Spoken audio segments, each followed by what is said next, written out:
Salam müəllimlər, salam hörmətli izləyicilər. Belə bir üç məsələsi verilib ki, verilib A bucağı 75 dərəcə, B bucağı 45 dərəcə, AB tərəf 5 köşdə 2 olursa AC tərəfini tapın.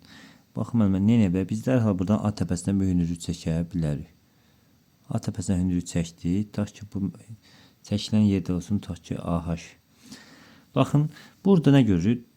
Düz bucağı 90 dərəcə bucaq əmələ gətirəcək. Və 90 dərəcə əməliyyat etdiyi üçün deməli burada nə alınır? Bərabərlidir, düz bucaq alınır. Burada 90, bu tərəf 45 isə təpə bucaqda 45 olacaq. Deməli 75 dərəcə bucaq hansı hissəyə bölünəcək?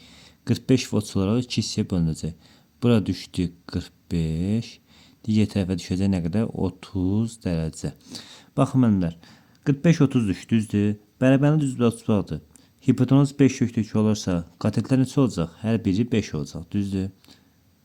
Hər biri 5 oldu.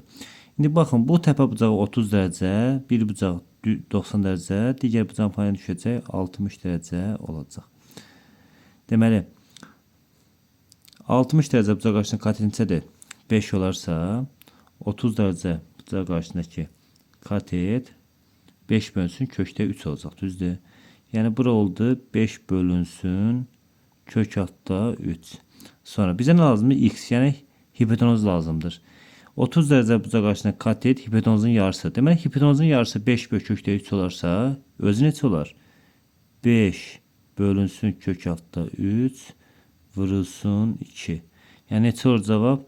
Cavab olacaq 10 bölünsün kök altda 3. Və yaxud da irrasionaldan azaldılmaq üçün 10 kökdə 3 bölünsün 3 də ola bilər. Sağ olun.